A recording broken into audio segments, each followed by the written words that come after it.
After days of intense diplomatic manoeuvring, the United Nations has cleared the way for airstrikes to halt the Gaddafi regime's assault against rebel-held areas of Libya.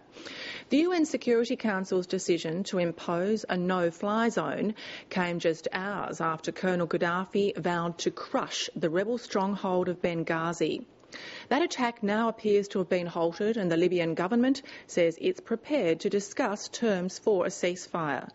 A short time ago, Chris Uhlmann spoke to the ABC's Foreign Affairs editor, Peter Cave, in Tobruk. Peter Cave, what was the reaction to news that the UN Security Council had given the go-ahead to a no-fly zone over Libya? It was absolute jubilation. I'm in Tobruk, and as soon as the news filtered through, it started with a bit of AK-47 fire, then suddenly heavy machine guns cut in. We had rocket-propelled grenades exploding. We had anti-aircraft cannon, tracer bullets whipping up into the sky. Total pandemonium, and it just went on for hours. Do locals believe that this will be enough to swing the conflict the rebels' way? They say that it will. They say that they are more than a match for the government troops on the ground once you take the aircraft out of the equation. They say they do have heavy weapons that they can use, but they can't use them while they're under air attack. They say it would be useful to knock out the tanks and the heavy artillery, but not totally necessary. What they say is that the government just isn't capable of holding onto ground that it wins during the day at night.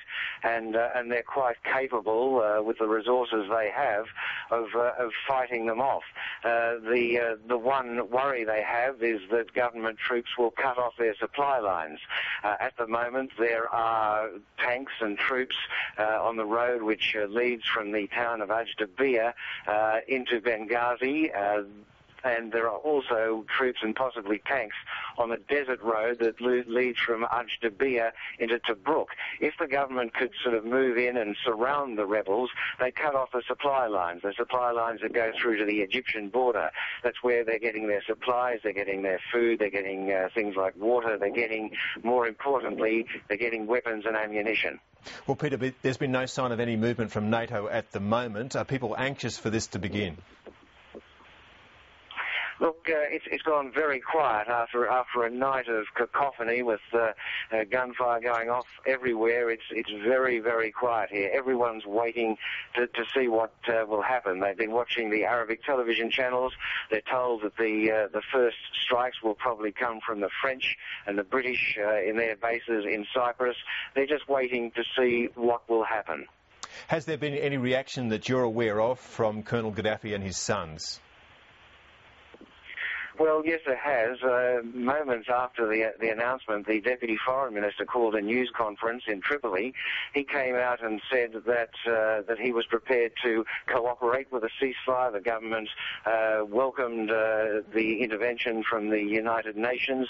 They would cooperate in a ceasefire once the details were discussed. It's also interesting that Saif Islam, who's Gaddafi's son, started phoning some of the international news networks and saying much the same thing. He's been playing good cop to Colonel Gaddafi's bad cop over the last few days, with Colonel Gaddafi threatening all sorts of retribution, going house to house and extracting retribution on the rebels, and his son Saif Islam again talking about ceasefires, talking about providing humanitarian aid.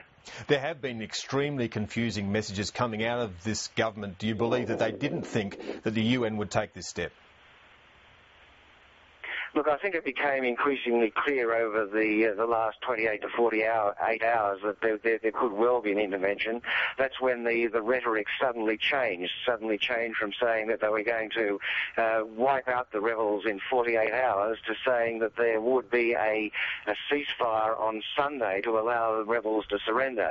That change of rhetoric, coming mainly from Gaddafi's son, started happening once the United States made it clear that they were going to support the UN resolution.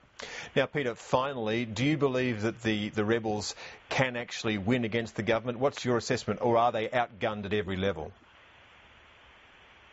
Well, it depends what you mean by win. I think I drove on the 5-hour trip from Benghazi to Tobruk yesterday, and it was clear that the rebels, they have tanks. We passed several tanks beside the main road, dug in, surrounded by earthworks, their guns pointing up the road towards Benghazi.